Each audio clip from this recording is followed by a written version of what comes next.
오래된 아파트의 문이 끼익 소리를 내며 열렸습니다. 낡은 경첩이 힘겹게 신음하는 소리였습니다. 안으로 들어선 남자의 이름은 강지훈, 나이는 45이었습니다.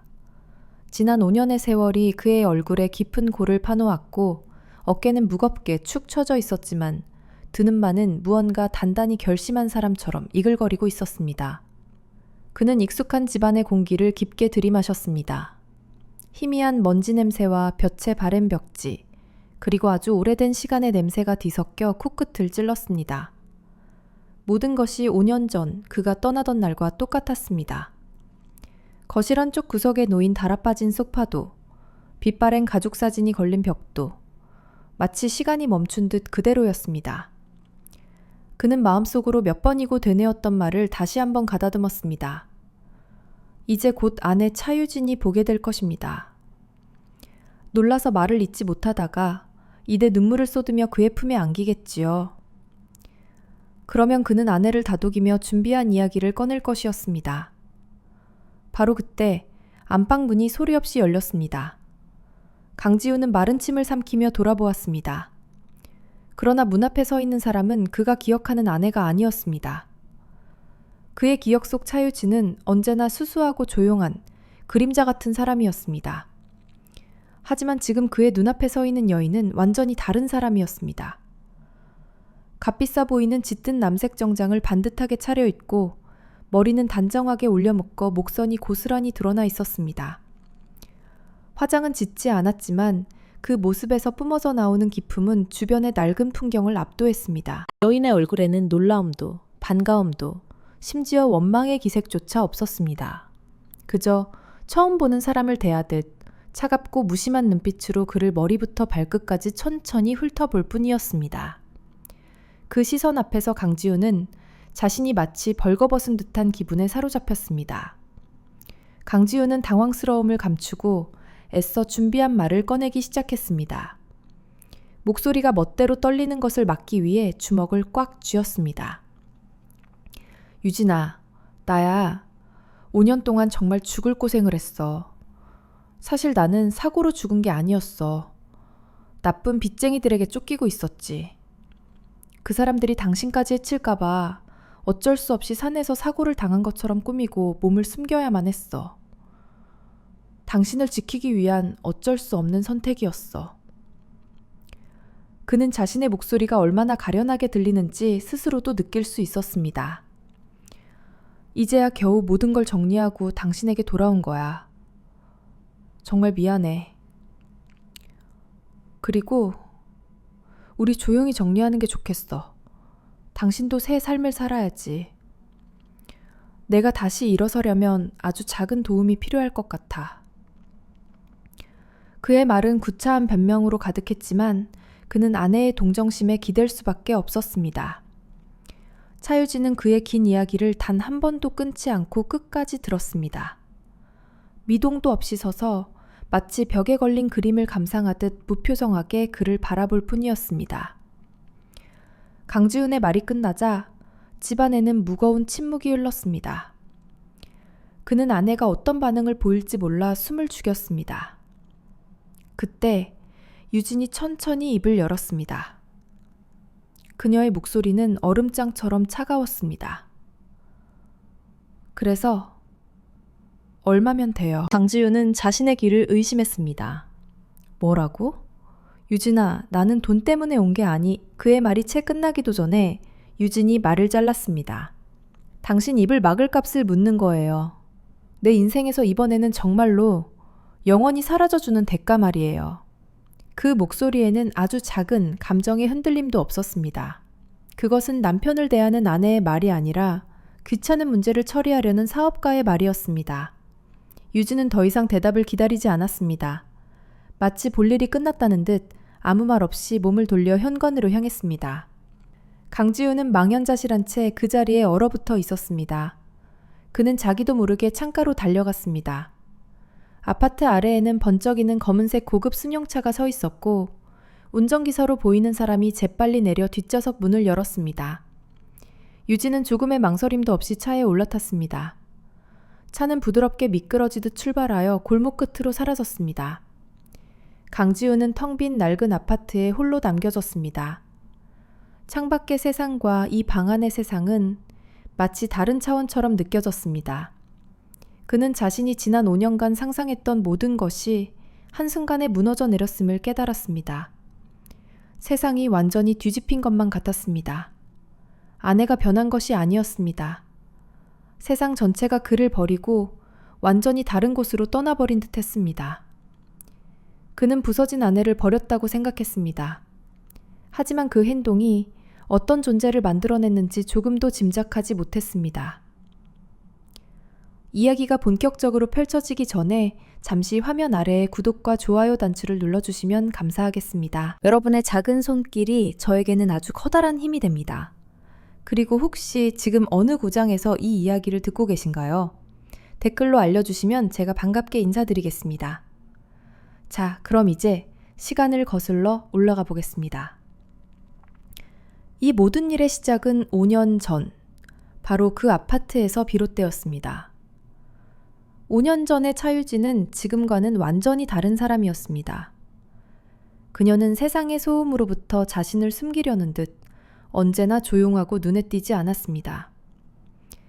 그녀의 유일한 기쁨이자 안식처는 낡은 두억 한 구석에서 할머니께 물려받은 조리법으로 정성껏 한과를 만드는 시간이었습니다. 달콤한 조청이 끓어오르는 냄새, 고소한 기름 냄새, 알록달록한 고물이 만들어내는 세계의 향연 속에서 그녀는 잠시나마 시름을 잊을 수 있었습니다. 하지만 남편 강지훈에게 아내의 소중한 시간은 그저 쓸모없는 시간 낭비일 뿐이었습니다. 그는 작은 회사에서 중간 관리자로 일하며 늘 세상에 대한 불만으로 가득 차 있었습니다. 그는 아내가 만든 전과를 무심하게 집어 입에 넣으며 퉁명스럽게 말했습니다. 또 이 쓸데없는 짓 하고 있어. 이런 거 만들 시간에 나가서 돈 되는 일이라도 좀 찾아봐. 이딴 걸로 밥이 나와, 떡이 나와. 유진은 상처받은 눈빛으로 남편을 바라보며 조심스럽게 대답했습니다.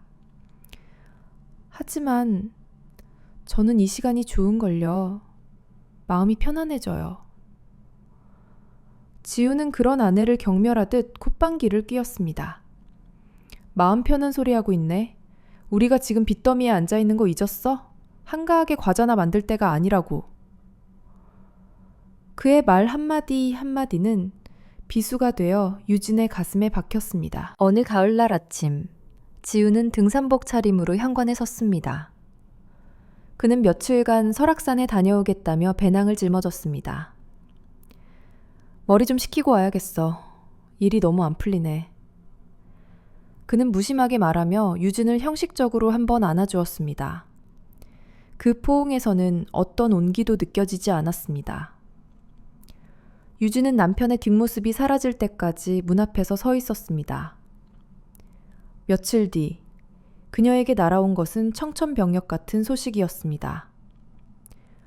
남편이 설악산 절벽 근처에서 실종되었다는 연락이었습니다. 구조대가 며칠 동안 산을 샅샅이 뒤졌지만 그들이 찾아낸 것은 벼랑 끝에 걸려 찢어진 남편의 배낭뿐이었습니다. 경찰은 유진에게 깊은 유감을 표하며 말했습니다. 아마도 발을 헛디뎌 추락한 것으로 보입니다. 안타깝지만 생존 가능성은 거의 없어 보입니다. 그 말을 듣는 순간 유진의 세상은 무너져 내렸습니다. 그녀는 차가운 바닥에 주저앉아 목 놓아 울었습니다. 남편이 원망스러울 때도 많았지만 그가 없는 세상은 상상조차 해본 적 없었기 때문입니다. 그녀는 남편의 빈자리를 끌어안고 하염없이 눈물만 흘렸습니다. 남편이 사라지고 몇 달이 흘렀습니다. 유진은 깊은 슬픔의 늪에서 헤어나오지 못하고 있었습니다. 집안의 모든 것은 남편이 떠나던 날 그대로였고 그녀는 매일같이 현관문만 바라보며 혹시나 하는 헛된 기대를 품었습니다. 하지만 현실은 그런 그녀를 가만두지 않았습니다. 어느 날부터인가 낯선 번호로 전화가 걸려오기 시작했습니다. 처음에는 받지 않았지만 전화는 집요하게 계속되었습니다. 마침내 떨리는 손으로 전화를 받자 수화기 너머에서는 거친 남자의 목소리가 들려왔습니다. 강지훈 씨 부인 되시죠? 남편분 앞으로 빌려가신 돈이 상당한데 언제쯤 갚으실 겁니까? 유진은 그제야 남편이 자신 몰래 엄청난 빚을 졌다는 사실을 알게 되었습니다. 빚 독촉 전화는 하루에도 몇 번씩 걸려왔고 급기야 험상궂은 남자들이 집 문을 두드리기 시작했습니다. 일주일 시간 드립니다. 그때까지 남편 빚 못 갚으면 이 집에서 짐 싸서 나갈 준비하세요. 그들의 협박에 유진은 공포에 떨었습니다. 남편을 잃은 슬픔에 더해 이제는 길거리에 나앉게 될지도 모른다는 절망감이 그녀를 덮쳤습니다. 더 이상 물러설 곳이 없었습니다. 유진은 굶어 죽지 않기 위해 그리고 마지막 남은 보금자리마저 빼앗기지 않기 위해 무엇이라도 해야만 했습니다. 그녀가 할 수 있는 유일한 것은 할머니께 배운 한과를 만드는 일이었습니다. 그녀는 남은 돈을 탈탈 털어 재료를 사고 밤을 새워가며 정성껏 한과를 만들었습니다. 그리고 다음날 새벽, 직접 만든 한과를 작은 상자에 담아들고 동네 벼룩시장으로 향했습니다. 시장 한 구석에 작은 돗자리를 펴고 앉아 그녀는 고개를 푹 숙인 채 사람들을 기다렸습니다. 처음에는 아무도 그녀의 작은 좌판에 관심을 보이지 않았습니다. 하지만 시간이 흐르자 알록달록하고 정갈한 모양의 한과가 지나가는 사람들의 눈길을 끌기 시작했습니다. 한 아주머니가 다가와 물었습니다. 어머, 이거 참 곱다. 직접 만드신 거예요? 이건 그냥 과자가 아니라 예술작품 같네요. 아주머니는 작은 상자 하나를 사갔습니다. 처음으로 자신의 손으로 돈을 번 순간이었습니다. 그날 유진은 단 몇 개의 상자를 팔았을 뿐이지만 집으로 돌아오는 그녀의 발걸음은 조금이나마 가벼워졌습니다. 아주 작은 희망의 불씨가 그녀의 마음속에서 피어오르기 시작했습니다. 그날 이후 유진의 삶은 완전히 달라졌습니다. 그녀는 밤에는 부엌에서 한과를 만들고 낮에는 시장에 나가 그것을 팔았습니다. 잠자는 시간도 잊은 채 일에만 매달렸습니다. 피곤함에 눈물을 쏟다가도 자신의 한과를 맛있게 먹는 사람들의 모습을 보면 다시 힘을 낼 수 있었습니다. 그녀의 한과는 입소문을 타기 시작했습니다. 전통적인 조리법을 지키면서도 현대적인 감각으로 모양을 낸 그녀의 한과는 다른 곳에서는 볼 수 없는 특별함이 있었습니다. 처음에는 한두 명이었던 손님은 점점 늘어났고 얼마 지나지 않아 그녀의 좌판 앞에는 작은 줄이 생기기 시작했습니다. 유진은 더 이상 슬픔에 잠겨 눈물만 흘리던 과거의 여인이 아니었습니다. 그녀의 눈빛에는 절망 대신 자신의 힘으로 살아가겠다는 굳은 의지가 자리 잡고 있었습니다. 밤늦게 고단한 몸을 이끌고 집으로 돌아와 꼬깃꼬깃한 지폐를 세는 시간은 그녀에게 고통스러운 현실을 잠시나마 잊게 해주는 유일한 위안이었습니다. 유진의 작은 사업은 아주 느리지만 꾸준히 자리를 잡아갔습니다. 시장에서 번 돈을 한 푼 두 푼 모아 그녀는 마침내 인터넷에 작은 가게를 열었습니다. 화려하지는 않았지만 그녀의 정성이 고스란히 담긴 공간이었습니다. 주문은 많지 않았지만 전국 각지에서 들어오는 주문서를 볼 때마다 그녀는 가슴이 벅차올랐습니다. 하지만 그녀는 여전히 혼자였습니다. 새벽같이 일어나 재료를 다듬고 정성껏 한과를 만들고 그것을 예쁘게 포장하고 무거운 상자를 들고 우체국까지 가는 모든 일을 오롯이 그녀 혼자 감당해야 했습니다. 하루에 서너 시간 쪽잠을 자는 것이 전부였고 몸은 쇠약해질 대로 쇠약해졌습니다. 만성적인 피로와 스트레스 속에서도 그녀는 일을 멈출 수 없었습니다.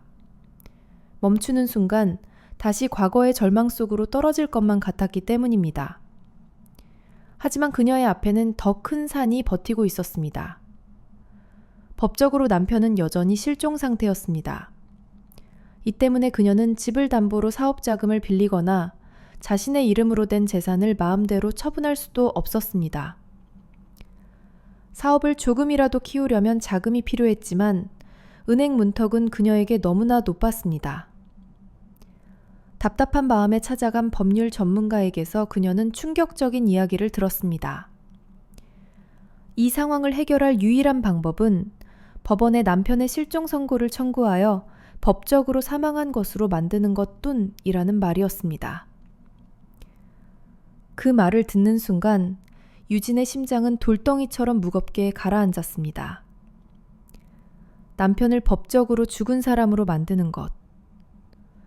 그것은 혹시라도 남편이 살아 돌아올지 모른다는 마지막 희망의 끈을 제 손으로 끊어버리는 행위였습니다. 그녀는 며칠 밤낮을 고뇌했습니다. 남편의 사진을 붙잡고 하염없이 눈물을 흘리기도 했습니다. 여보, 내가 어떻게 당신을... 미안해요. 하지만 나도 살아야겠어요. 이렇게 주저앉아 있을 수만은 없어요. 그녀는 마침내 고통스러운 결정을 내렸습니다. 법정에 서는 날, 유진은 떨리는 마음을 감출 수 없었습니다. 판사 앞에서 남편이 실종된 경위를 설명하고 지난 몇 년간 자신이 겪어야 했던 고통을 증언하는 것은 마치 자신의 살을 도려내는 듯한 아픔이었습니다. 그녀는 눈물을 애써 참으며 담담하게 말을 이어갔습니다. 마침내 판사가 엄숙한 목소리로 판결을 내렸습니다. 법원은 강지훈에 대한 실종 선고 청구를 받아들인다. 망치가 법정을 울리는 순간 유진은 공식적으로 과부가 되었습니다. 그것은 한 시대의 끝이자 동시에 새로운 시작을 알리는 신호탄이었습니다. 법원 건물을 나서는 그녀의 얼굴 위로 따스한 햇살이 쏟아졌습니다. 그녀는 잠시 걸음을 멈추고 하늘을 올려다보았습니다. 그리고 아주 깊은 숨을 내쉬었습니다. 눈가에는 눈물이 맺혀 있었지만 그 눈빛에는 더 이상 슬픔이나 연민이 아닌 강철 같은 굳은 결의가 서려 있었습니다. 그녀는 주머니에서 낡은 휴대전화를 꺼내 은행에 전화를 걸었습니다. 자신의 이름으로 사업자금을 문의하기 위해서였습니다. 이제 그녀의 앞을 가로막는 것은 아무것도 없었습니다. 법적으로 자유로워진 유진은 작은 돈을 빌려 사업에 전부 쏟아부었습니다. 그녀는 허름한 포장지 대신 한과의 기품을 살려줄 수 있는 고운 한지로 만든 상자를 주문했고 자신의 작은 가게를 알리기 위해 처음으로 적은 돈을 들여 홍보를 시작했습니다. 그녀는 기적을 바라지 않았습니다. 그저 어제보다 조금 더 나은 오늘이 되기를, 자신의 노력이 헛되지 않기만을 바랄 뿐이었습니다. 그런데 정말로 믿을 수 없는 일이 일어났습니다. 아주 유명한 음식 전문 누리꾼이 우연히 그녀의 가게를 발견하고 한과 꾸러미를 주문한 것이었습니다. 며칠 뒤 그는 자신의 계정에 감탄으로 가득 찬 긴 글을 올렸습니다. 그의 글은 순식간에 수많은 사람에게 퍼져나갔습니다. 글의 제목은 사람들의 마음을 사로잡기에 충분했습니다. 과부의 눈물맛, 비극 속에서 피어난 최고의 예술 과자. 그 글은 유진의 한과를 단순한 먹거리가 아닌 한 여인의 고통과 희망이 담긴 이야기로 만들었습니다. 그날 밤 유진의 작은 가게에는 폭풍이 몰아쳤습니다. 갑자기 밀려든 사람들 때문에 가게 누리집은 순식간에 마비되었고 주문 알림은 쉴 새 없이 울려댔습니다.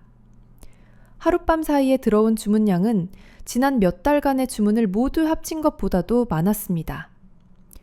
처음에는 기뻤지만 기쁨은 곧 엄청난 불안감으로 바뀌었습니다.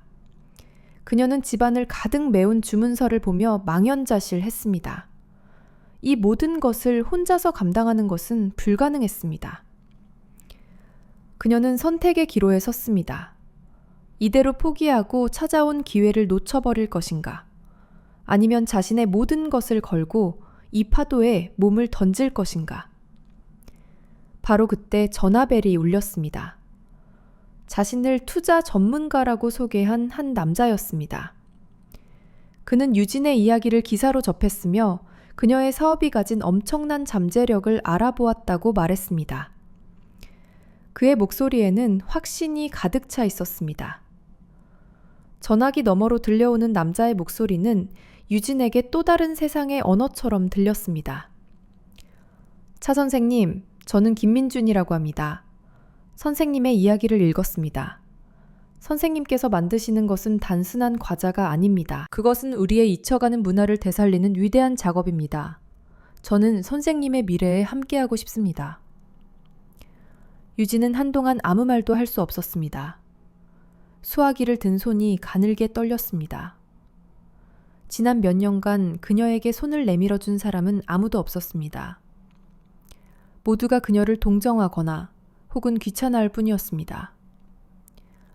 하지만 이 남자는 그녀의 고통이 아닌 그녀가 가진 능력과 가능성을 보고 있었습니다.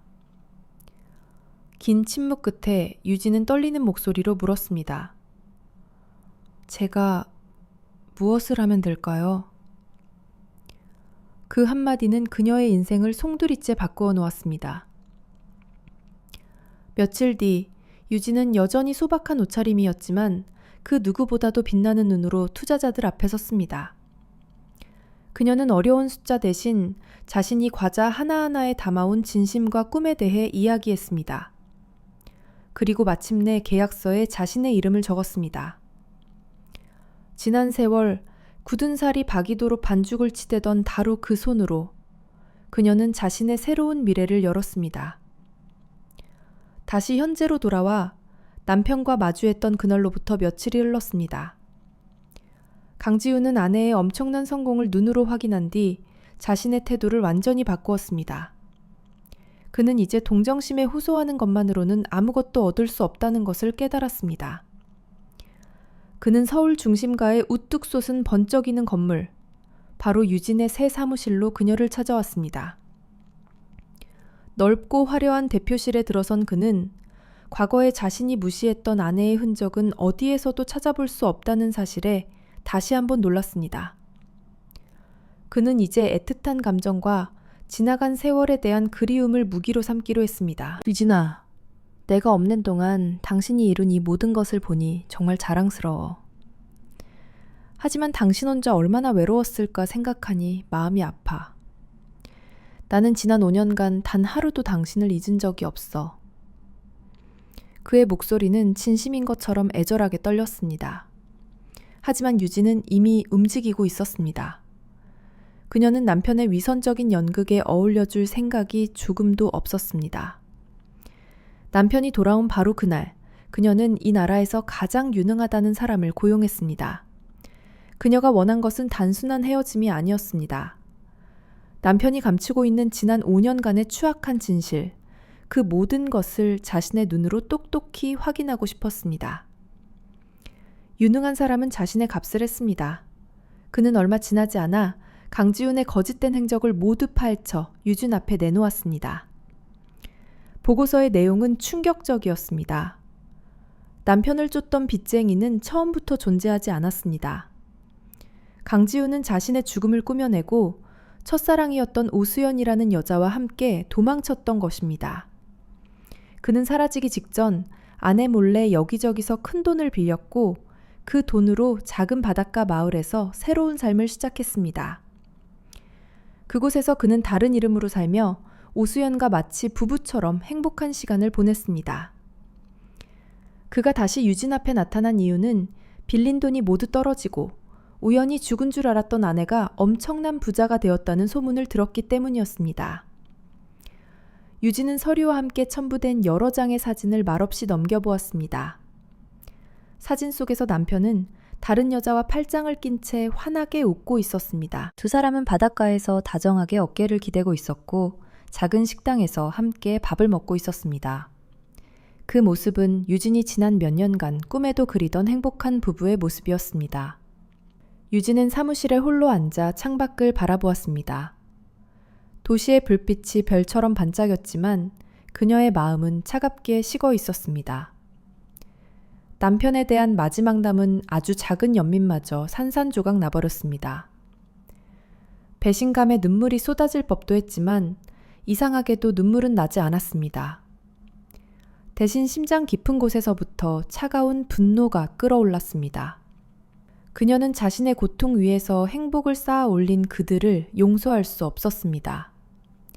그녀는 책상 위에 놓인 사진들을 가만히 내려다보았습니다. 그리고 마침내 결심했습니다. 이 잔인한 연극을 끝낼 시간이라고. 그녀는 전화를 들어 익숙한 번호를 눌렀습니다. 수화기 너머로 남편의 목소리가 들려왔습니다. 여보세요? 유진은 아주 차분하고 사무적인 목소리로 말했습니다. 강지훈 씨 되시죠?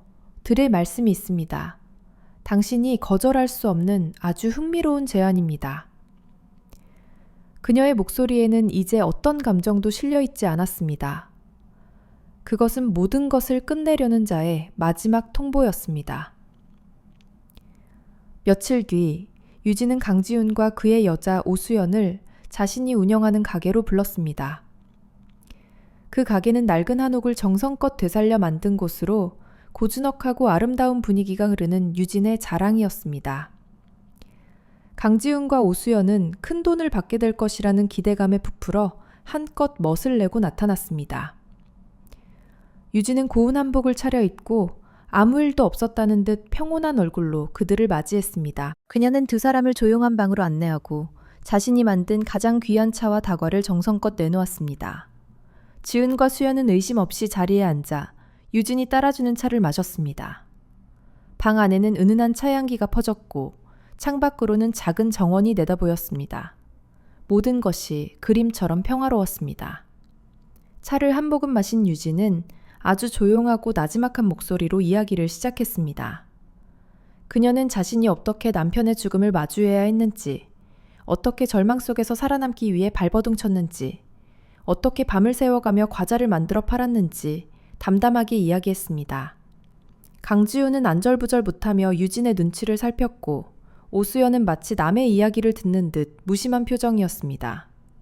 이야기가 끝나자 유진은 품에서 서류 묶음을 꺼내 탁자 위에 조용히 펼쳐놓았습니다.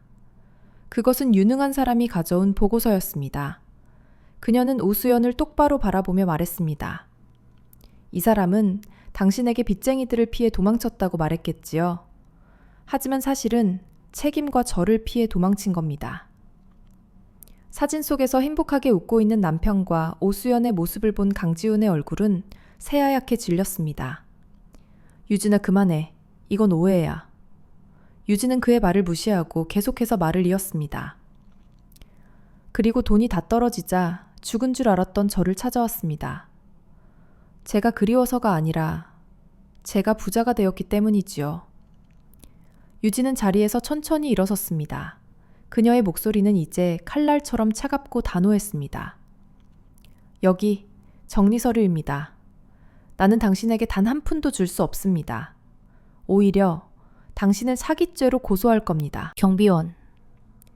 그녀의 말이 끝나기가 무섭게 문이 열리고 건장한 남자들이 들어와 겁에 질린 강지훈의 양팔을 붙잡았습니다. 모든 것을 알게 된 오수연은 경멸의 눈빛으로 강지훈을 한번 쏘아보고는 미련 없이 몸을 돌려 방을 나갔습니다. 홀로 남은 유진은 창밖의 정원을 바라보았습니다. 아주 오랜만에 그녀의 얼굴에 옅고 진실한 미소가 떠올랐습니다. 1년이라는 시간이 흘렀습니다. 법정 다툼은 유진의 완전한 승리로 끝났고 강지훈은 모든 것을 잃고 빈털터리가 되었습니다. 유진은 이제 더 이상 과거에 얽매이지 않았습니다. 그녀는 젊은 여성들이 가득한 강당의 연단에 서 있었습니다. 그녀는 자신의 이름을 딴 재단을 만들어 아무것도 가진 것 없이 맨주먹으로 사업을 시작하려는 여성들을 돕는 새로운 꿈을 꾸고 있었습니다. 그녀의 사업은 세계적인 이름이 되었지만 이제 그녀의 진짜 열정은 다른 여성들이 자신처럼 독립적인 삶을 살 수 있도록 돕는 것이었습니다. 그녀는 청중을 향해 힘주어 말했습니다. 5년 전 저는 제 인생이 끝났다고 생각했습니다. 저에게 남은 것은 할머니께 물려받은 작은 기술 하나뿐이었습니다. 하지만 기억하세요. 어떤 일이 닥치더라도 여러분에게는 언제나 자기 자신이 있습니다. 그리고 그것만으로도 여러분은 자신만의 왕국을 건설할 수 있습니다. 그녀의 얼굴은 그 어느 때보다도 행복하고 자유로워 보였습니다. 복수는 차갑게 식혀서 내놓는 음식이라고들 합니다. 하지만 진정한 복수는 눈부신 성공으로 완성되는 것이 아닐까요? 오늘 이야기가 마음에 드셨다면 구독과 좋아요로 저를 응원해 주시길 부탁드립니다. 잊지 마세요. 가장 쓰라린 잿더미 속에서도 가장 아름다운 꽃은 피어날 수 있습니다.